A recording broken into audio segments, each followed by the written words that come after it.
내가 틀릴 수도 있습니다. 비온나티코 린데블라드. 1961년 스웨덴에서 태어났다.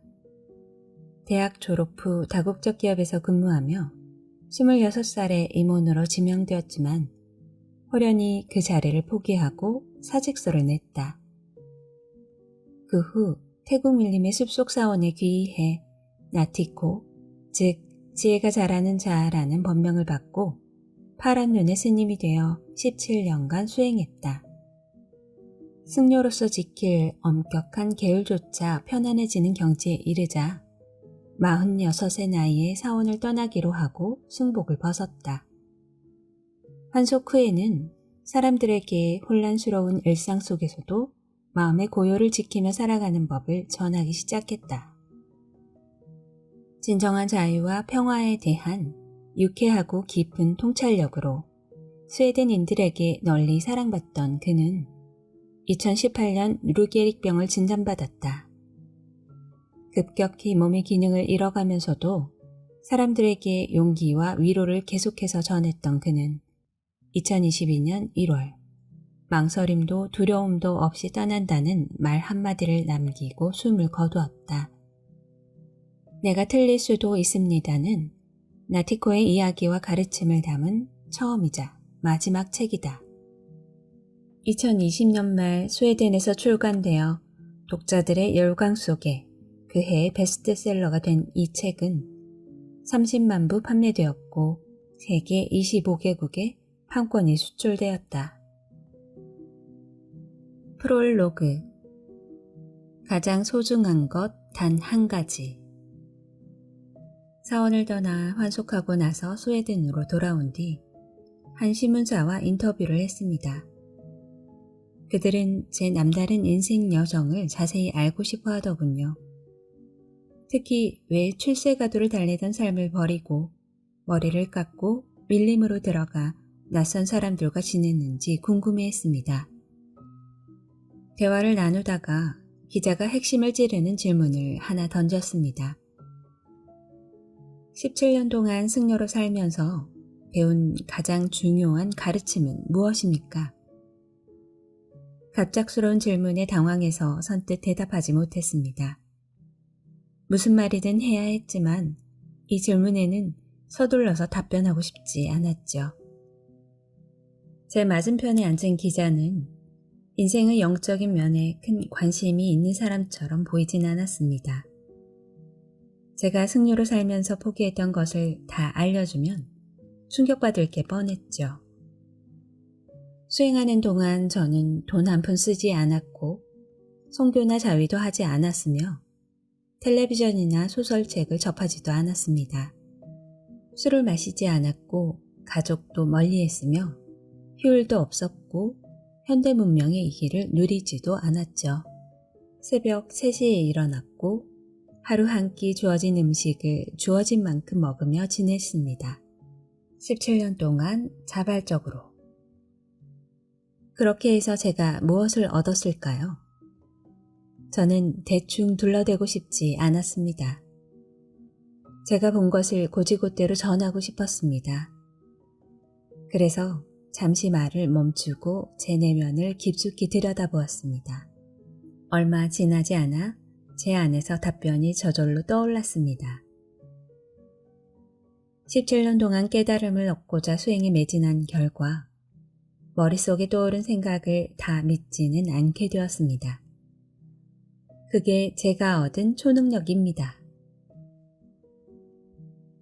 누구에게나 있는 초능력이죠. 당연히 여러분에게도 있어요. 혹시라도 그 능력을 잃어버렸다면 다시 찾아내도록 제가 이끌어줄 수 있습니다.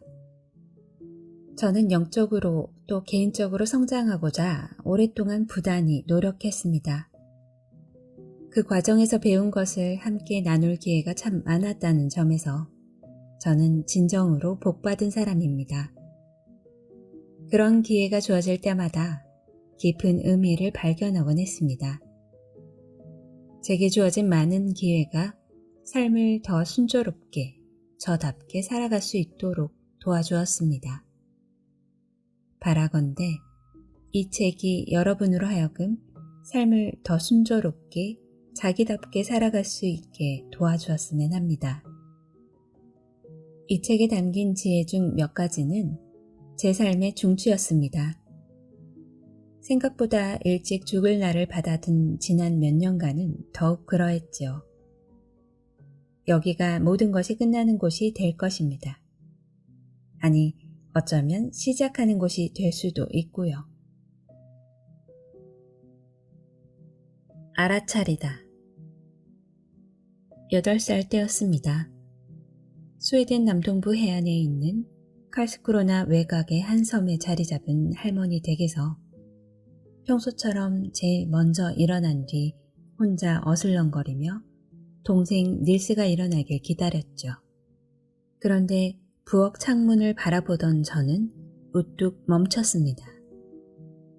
제 안에서 들끓던 온갖 소음이 순식간에 가라앉았습니다. 사방이 고요해졌습니다. 창턱에 놓인 크롬 토스터가 너무 멋져서 저는 숨 쉬는 것도 잊었습니다. 시간도 멈추었죠. 아침 햇살을 받아 모든 게 아른아른 빛나는 것 같았습니다. 연푸른 하늘에서 솜털구름 한 쌍이 미소를 지었습니다.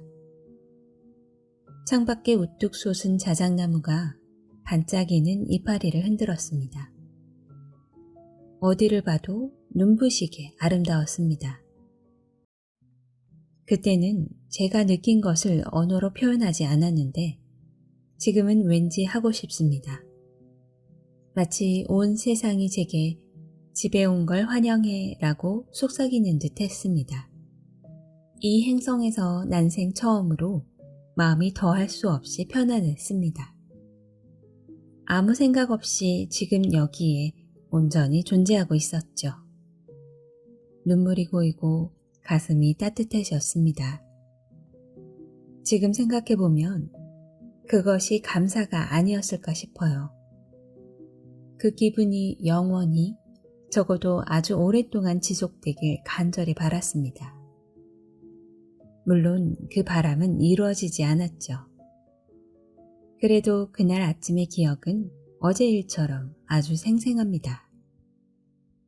저는 마음챙김이라는 용어가 편치 않습니다. 한순간도 마음이 진정으로 충만하다고 느껴본 적이 없거든요. 늘 허전해서 누군가로 또는 뭔가로 채워졌으면 하는 공간이 남아돌고 있죠. 제가 추구하는 건 의식적 현존 상태, 즉 지금을 온전히 의식하며 살아가는 것입니다. 하지만 그렇게 표현하면 마치 조금도 긴장을 풀면 안 되는 힘든 일처럼 들립니다.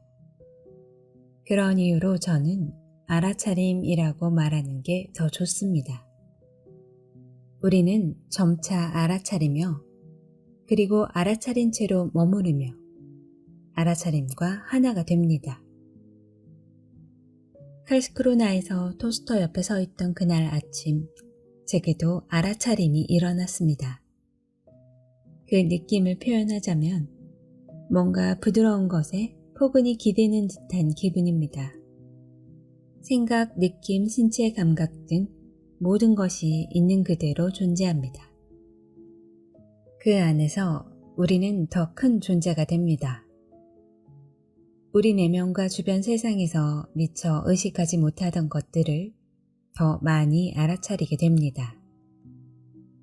그것은 보이지는 않아도 언제나 여러분 곁에 있는 친구처럼 굉장히 친밀하게 느껴집니다. 현재 집중하는 정도는 물론 다른 사람과 관계에도 영향을 끼칩니다. 정신이 딴 데 있는 이들과 시간을 보내는 게 어떤 느낌인지 누구나 잘 알 거예요. 항상 뭔가를 잊어버린 것처럼 찜찜하고 신경이 거슬리죠. 어린아이들을 만나면 우리 마음이 어떤 상태인지가 금세 드러납니다. 아이들은 우리가 그 순간에 온전히 존재하는지 아닌지에 대단히 민감합니다. 그래서 우리가 거짓으로 즐거운 양 꾸미거나 함께 있으면서도 딴 생각을 하면 귀신같이 알아차리죠. 동물도 마찬가지입니다. 하지만 우리가 현재에 온전히 집중한다면, 뇌를 스치는 온갖 사소한 생각에 마음을 뺏기지 않는다면 사람들은 우리와 함께 있는 순간을 훨씬 더 즐거워합니다. 우리를 믿고 따르며 우리에게 관심을 기울이죠. 그때 우리는 주변 세상과 완전히 다른 방식으로 연결됩니다. 이미 다 아는 얘기라서 진부하게 들릴지도 모르겠습니다. 하지만 다 아는 사실이라도 완전히 잊어버린 채 살아가는 사람들은 얼마든지 있습니다. 겉으로 영리하고 그럴듯해 보이는데 집착하느라 현재 진정으로 존재하는 것이 얼마나 중요한지 잊고 사는 것입니다. 떠오르는 생각을 다 믿지 않는다. 한 달짜리 명상 수련 과정이었지만 나흘 만에 도망치듯 사원에서 나왔습니다. 저는 쉽게 포기하는 사람이 아닙니다. 스톡홀름 경제대학에 입학할 때부터 졸업할 때까지 흥미를 느끼는 강좌가 단 하나도 없었지만 3년 과정을 끝까지 마친 것만 봐도 분명합니다. 1987년엔 연습 경기만 겨우 9번 뛰고서 35도로 펄펄 끓는 날씨에 세비야 마라톤을 완주하기도 했죠. 당시 입었던 두툼한 면 티셔츠에 젖꼭지가 쓸려서 지금도 생생할 정도로 아팠는데도 말이에요. 그랬던 제가 이번에는 중도에 포기했던 겁니다. 네 번째 날 저녁 치앙마이 시내에서 포도주를 한 병 시켜놓고 뭐가 잘못됐는지 곰곰 생각했습니다. 이게 왜 그리 힘들었을까요? 나무 판때기에 누워 자는 건 참을만 했습니다.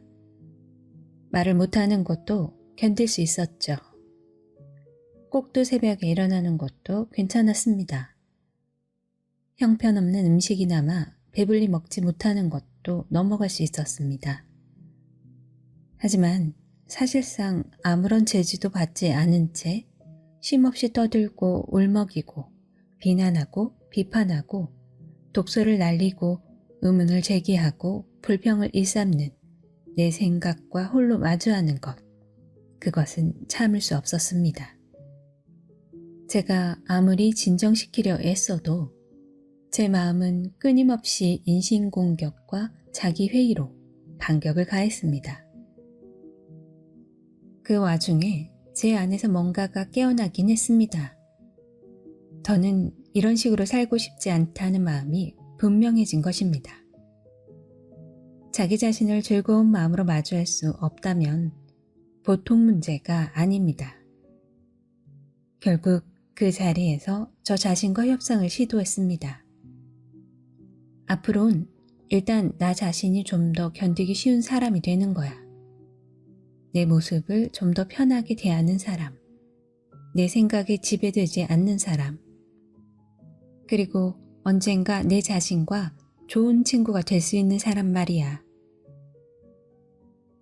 어떻게 하면 그런 사람이 될 수 있을지 어느 정도 감은 있었습니다. 저는 제 인생이 통제할 수 없는 내부와 외부 상황에 전적으로 달린 것 같지 않았습니다.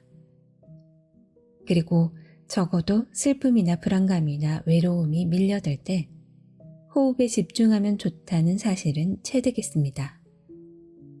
제 의식을 정면으로 바라보고 머릿속에서 떠오르는 온갖 생각을 아무 의심 없이 믿지는 않게 되었죠. 그것이 부처님의 첫 번째 선물입니다.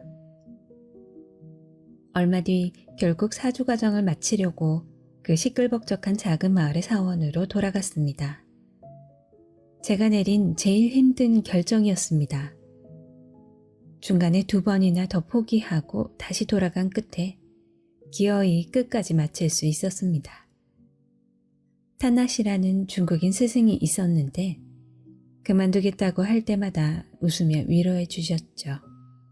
따끈한 두유를 건네며 이렇게 말했습니다. 이거 마시고 한 잔 푹 자도록 해요. 당신은 이걸 하려고 먼 길을 왔어요. 어쩌면 내일 아침에는 마음이 바뀔지도 몰라요. 실제로 매번 바뀌었습니다. 부처님이 왜 인생의 무상함을 그토록 강조했는지 어렴풋이 알 것 같았습니다. 영원한 것은 없습니다. 힘든 시절조차 영원히 지속되진 않죠. 그것이 부처님이 준 두 번째 선물입니다. 스웨덴으로 돌아와서도 아침 저녁으로 명상을 계속했습니다. 마침내 제 내면 세계를 여는 열쇠를 받아든 것 같았습니다. 제 안에 무엇이 들었는지 서서히 느껴지기 시작했습니다. 받아들이기 어려웠던 일들을 직면할 때마다 마음속의 벽이 조금씩 쓰러졌습니다. 여기저기 흩뿌려진 관심을 걷어들이고 선택한 곳으로 주의를 쏠리게 하는 것. 진정한 고통 앞에서 우리가 할 수 있는 최선은 이것뿐입니다. 그것이 부처님이 준 세 번째 선물입니다. 떠오르는 생각을 다 믿지는 말라. 살면서 이보다 더 도움이 됐던 말은 별로 없습니다. 안타깝게도 우리는 이 타고난 초능력을 간과한 채로 살아갑니다. 자기 생각에 의심을 품으며 조금은 거리를 두거나 우스갯거리 삼아 가볍게 접근한다면 자기답게 살아가기가 무한히 쉬워지는데 말이죠. 그렇다면 우리가 마음속에 떠오르는 온갖 생각을 무조건적으로 믿지 않을 때 무엇을 얻을 수 있을까요? 그리고 곧 자기 내면의 참된 친구이자 소중한 동반자를 두게 되는 것입니다. 그는 언제나 여러분과 함께하며 절대적으로 여러분의 편이죠. 떠오르는 생각을 거스르지 못하고 다 받아들일 때 우리는 지극히 연약한 존재가 되어 수시로 상처받습니다. 인생의 어떤 영역에서든 마찬가지입니다. 제 상처에 신경 쓰느라 지혜로운 선택도 내리지 못하게 됩니다. 자기 생각을 모두 믿어버린다면 우리 삶에서 가장 암울한 순간에 바닥이 없는 심연으로 빠져들게 되죠. 말 그대로 스스로를 죽음으로 몰아넣을 수 있습니다. 떠오르는 생각을 다 믿는 삶에서 존엄은 어디에 있을까요? 자유는 또 어디에 있을까요? 우리가 어떤 생각을 할 때 그 생각은 대부분 의도치 않게 생깁니다. 그런데 우리는 망망대해에 홀로 떠있는 섬이 아닙니다. 우리는 그간에 길러진 방식, 그동안 경험한 것들, 이 세상에 태어날 때 타고난 것들, 우리가 속한 문화와 환경, 그리고 인생 여정에서 마주치는 메시지들의 영향을 받아 형성됩니다. 생각 또한 그 산물일 뿐입니다. 우리는 생각을 선택하지 못합니다. 그 생각이 어떤 양상을 취할지도 통제하지 못하죠. 다만 어떤 생각은 더 오래 품으며 고취할 수 있고 어떤 생각에는 최대한 작은 공간만을 내줄 수도 있습니다. 마음속에 불쑥 떠오르는 생각을 막을 방법은 없습니다. 하지만 그 생각을 믿을지 말지는 선택할 수 있습니다.